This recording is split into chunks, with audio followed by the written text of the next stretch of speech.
Nous diminuons notre niveau de stress avec le simple fait, le geste de mettre les choses en ordre. Ce sont des choses trop simples que parfois nous ne mettons pas notre attention. Disons que vous perdrez 5 minutes à votre arrivée à votre bureau afin que vous puissiez obtenir votre environnement. Perdez ces 5 minutes et laissez votre environnement aussi harmonieux que possible afin que vous vous sentiez bien à l'intérieur. C'est une règle, mon ami. Vous qui avez un auteur, qui vaut la peine pour nous d'attirer ce drap-là, pour que nous créions un environnement favorable à notre travail, pour notre repos, pour notre repas. Nous, en tant que famille, nous avons perdu beaucoup de cette chose de nous asseoir ensemble à table, non? Mais vous voyez, j'appelle même le sauvetage des gestes poétiques. Je vais publier un livre maintenant pour la nouvelle chanson, qu'il partira, Dieu veut, à la fin de l'année, qui est à un certain moment du livre dont je parle. Nous devons sauver nos gestes poétiques. À un dîner, cela peut être très bien au moment où nous avons tué la faim. La nourriture est servie. Tout le monde mange et les feuilles rassasiées. Ce n'est pas vrai. Maintenant, que doit sauver le geste poétique du dîner? C'est toi assis à table. Tu joues une conversation avant de commencer à manger. Tu as un bon vin, non? Si ce n'est pas un bon vin, un vin de fer plat, tant qu'il est pris avec joie, pas de problème. Je veux dire, 5 litres qui coûtent 2 raies. L'important est l'entreprise. Ce vin est pris, parlez un peu, se regarde, car la faim n'est pas seulement pour éteindre la faim du pain. Nous avons faim de compagnie, nous avons la faim de beauté, nous avons envie d'amitié, nous avons faim de paternité, de maternité. Et c'est à ce moment que nous sauvons les gestes poétiques. Nous ne nous asseyons pas à la table juste pour manger, nous nous sommes également assis pour nous nourrir. C'est très beau. En famille, comment pouvons-nous attirer Drala et renvoyer l'ennemi? Lorsque nous sauvons cette possibilité de s'asseoir ensemble, nous parlons au repas. Ce repas n'a pas besoin d'être très rapide. Ce n'est peut-être qu'une partie de la journée. Soit nous choisirons le petit déjeuner, soit c'est le déjeuner, soit c'est le dîner, mais nous créerons cet environnement Drala. Nous nous harmoniserons, nous asseoir tous mignons, avec un plat, avec des discussions, enfin, peuvent être simples, peuvent être pauvres, pas de problème. Nous ne pouvons pas être pauvres. Nous n'avons peut-être même pas d'argent, mais nous ne pouvons pas être pauvres. Car la pauvreté est défectueuse. C'est cette pauvreté d'esprit que vous ne savez pas apprécier votre vie. Je pensais que c'était tellement mignon chez moi. Quand nous étions enfants, nous avons mangé dans ces plats émaillés. Vous vous souvenez de cela? C'étaient les plaques blanches avec les taches. Nous savions même ce que nous étions. Et malheur à celui qui a attrapé. Il y avait des endroits dans l'assiette émaillée, chacun connaissait l'endroit qui était le sien, et nous nous sommes assis là avec toute cette simplicité. Autour de ce poêle à bois, ma mère faisant la nourriture là-bas, un aliment qui a pris du temps pour être fait. Parce que le poêle prend du temps, non? Tout cela était chargé de gestes poétiques et de Drala.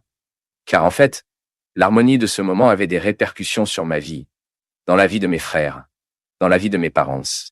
Chaque fois que nous vivons bien la vie de famille, chaque fois que nous savons comment apprécier ces moments où nous sommes ensemble, nous nourrissons n'est pas seulement la faim du pain. Nous créons en nous un environnement favorable pour la conversation, le partage. Pour que vous écoutiez ce que l'autre signifie, mais n'a pas de courage. Parce que parfois nous entendons ce que l'autre n'a pas dit, il nous suffit de savoir que nous commençons à démêler les silences de l'autre. Et tout cela, mon peuple, est un moyen de rechercher cette expérience positive que les Tibétains appellent Drala pour nos vies. Nous apprendrons des différentes cultures.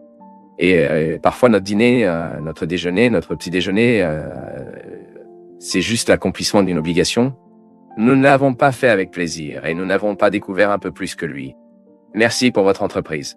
Vous avez observé, nous avons parlé ici à quelques reprises, vous avez observé cela dans la vie quotidienne, que les problèmes humains, ce qui devrait être naturel pour nous provoquent si souvent l'étrangeté. Ce n'est pas que nous devons nous habituer aux problèmes humains, mais nous devons savoir qu'ils sont à nous, qu'ils font partie de nos vies. Que nous ne pouvons nier ce qui est plus que l'élémentaire de nos vies.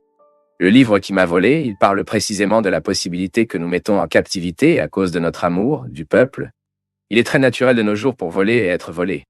Un vol que vous ne pouvez pas signaler au poste de police, vous ne pouvez pas aller au délégué, regardez, cet homme a volé ma joie, ou cette femme a volé mon espoir. Ce sont des vols que vous ne pouvez pas prouver que l'autre a fait. Vous ne pouvez pas vous rendre au poste de police et dire que mon mari a supprimé ce que j'ai le plus sacré, ce que j'avais le plus sacré, qui était ma capacité à me croire, ou ce petit ami s'est retiré de moi ce que j'avais le plus précieux, qui était ma dignité, sans jamais souffrir d'agression physique. Ce sont des agressions, ce sont la violence voilée. Et cette étrangeté de ce qui est humain a été un vol que le monde nous fait. Car ce ne sont pas seulement les gens qui nous volent. Les mentalités dominantes, les programmes que nous regardons, les livres qui nous lisons. Changeons qui nous sommes, modifions pour le mieux et changeons aussi pour le pire. Quel a été le grand changement que la révolution industrielle a apporté à la société? Il a changé la façon dont il produit les produits qui font partie de nos vies. La révolution industrielle, elle a supprimé cette façon fabriquée à la main de produire des choses.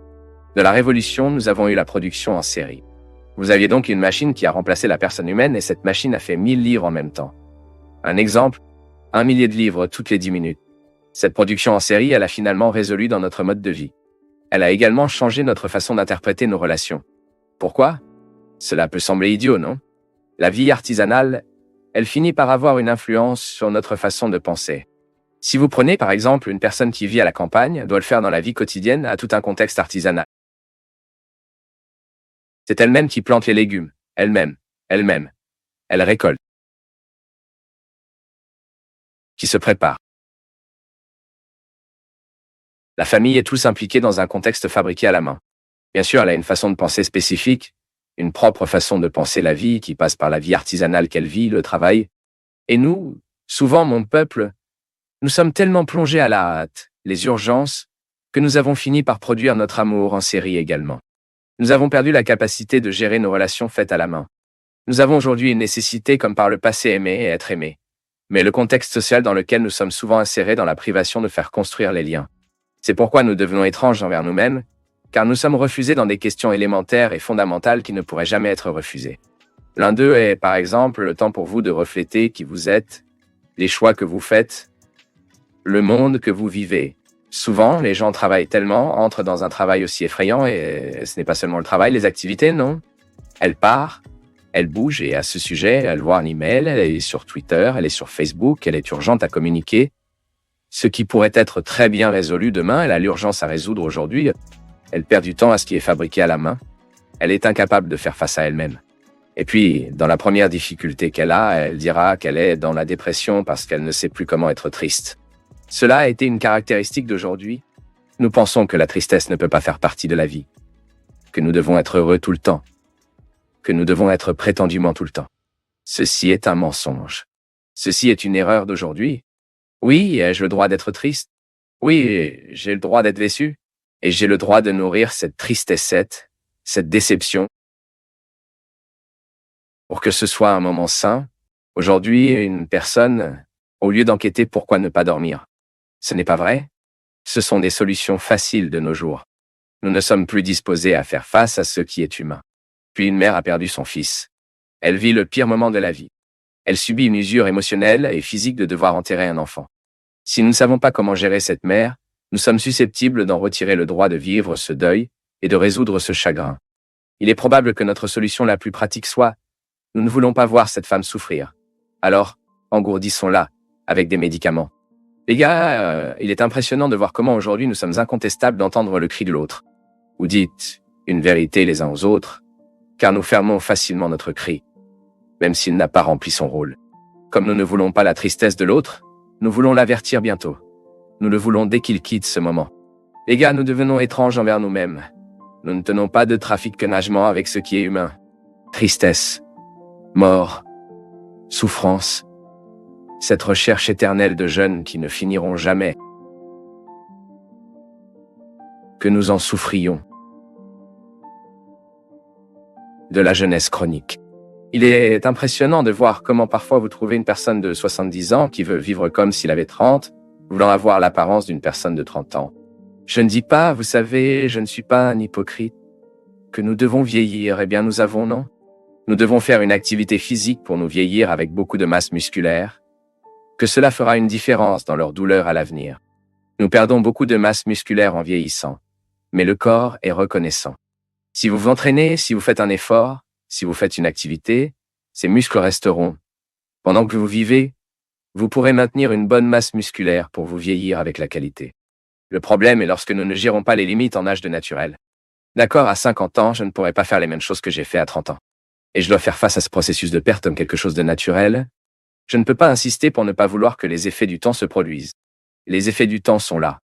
Et la sagesse est que nous nous traitons avec eux afin qu'ils soient en notre faveur. Je le répète, nous sommes incontestables pour le processus naturel d'être qui nous sommes. Et cela doit changer, car sinon nous créerons pour nous un processus injuste et douloureux qui ne nous permettra jamais cette satisfaction, cette réalisation. Je pense que le mot est toujours ceci, que nous sommes accomplis avec ce que la vie nous offre, et nous sommes en mesure de toujours transformer ce que la vie nous offre en quelque chose de positif et de sain. Je souhaite que toi, dans vos difficultés, vous avez toujours le droit et la possibilité de retirer vos excès. Vous avez donc votre vérité fondamentale sous vos yeux. Pas d'exagération, juste vous. Et à partir de cela, vous rencontrez le chemin de la vie. Merci pour votre affection, pour votre attention, et que Dieu vous bénisse beaucoup. Que Dieu déverse sur votre cœur, sur votre maison, sur votre ville. Versez sur nous la bénédiction du Dieu Tout-Puissant, Père, Fils et Saint-Esprit. Ils ont toute une discipline de vie. Et ils disent que chaque fois, c'est juste un moyen d'expliquer que chaque fois que nous recherchons l'harmonie de notre espace extérieur, nous influençons en quelque sorte la vie intérieure. C'est très simple à comprendre. Lorsque vous entrez dans une maison très désordonnée, vous sentez-vous bien? Habituellement pas. Quand tu pars cette histoire, tout le monde a dîné et était tout le monde très fatigué, cette vaisselle était dans la cuisine, l'autre jour vous levez le matin, quand vous entrez, qu'il y a un aspect de l'enfer, non? Ce tas de plats, ce poulet cuisse jeté dans le coin de l'assiette. Le fait qu'il vous donne un malaise, c'est naturel. Et ce dont parlent les Tibétains, que Drala est lorsque vous pouvez vivre l'harmonie de l'espace, lorsque vous pouvez construire un espace harmonieux qui a le pouvoir d'influencer la vie des gens. Et j'ai même donné l'exemple qu'à New York, ils ont diminué le crime dans le métro, gardant le métro harmonieusement, dans une harmonie, peinte, mignonne et organisée. Connaissez-vous cette symétrie que nous le voyons? Il y a des gens qui jusque-là au gymnase nous jouions. J'ai touché certaines choses. Par exemple, si je monte dans ma chambre et que ma serviette est désordonnée, à moitié tordue, donc dans cette entreprise que vous, dans le détenteur le plus dur, il semble que je le sache aussi. Tant que je ne la procure pas, je ne peux pas, non? Par exemple, si je retire la pantoufle, je la mets sur le côté de mon lit. S'il est un peu tordu, je ne peux pas dormir. Tant que je ne quitte pas les deux, les uns des autres. C'est un type de névrose. Je sais que c'est le casse. Mais je fais quoi? Avant celui-ci que le pire, n'est-ce pas? Alors qu'est-ce que j'essaie de faire? J'essaie de garder mon espace organisé pour que je me sens bien dans l'espace.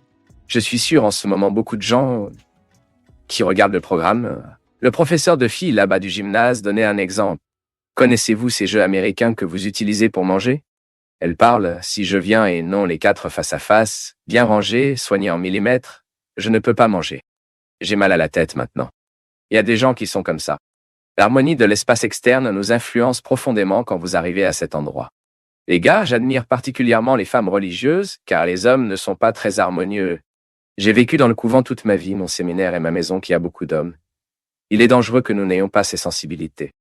Mais les couvents de nonnes à droite, ils sont très harmonieux. Ils ont une très belle sensibilité pour rendre l'espace confortable.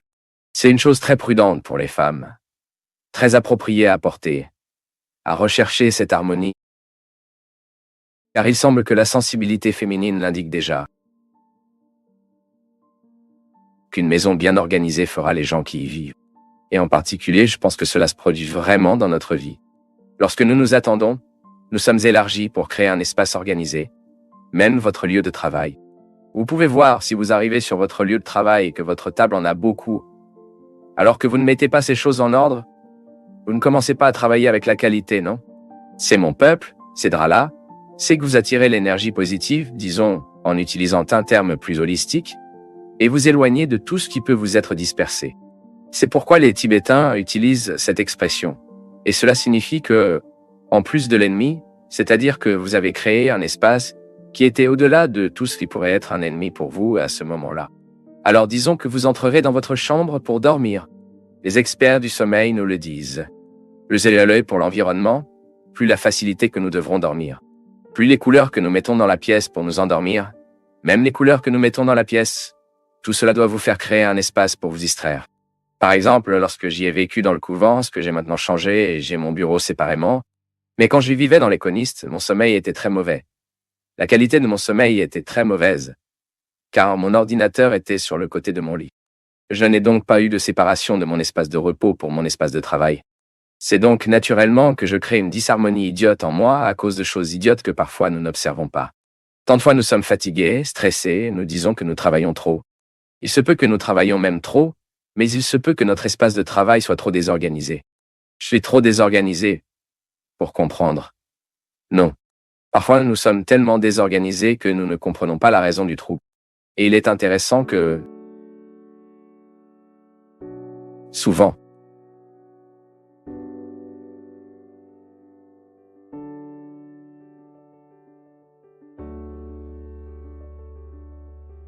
Ce que tu viens de regarder n'était pas juste une vidéo, c'était un exercice de présence. Si tu es resté jusqu'ici, c'est qu'il y a quelque chose en toi qui est plus éveillé. Commente ce qui t'a le plus marqué, ce qui est resté avec toi, et partage avec quelqu'un qui apprécie aussi ce genre de conversation. Merci, une grande accolade, et à très bientôt.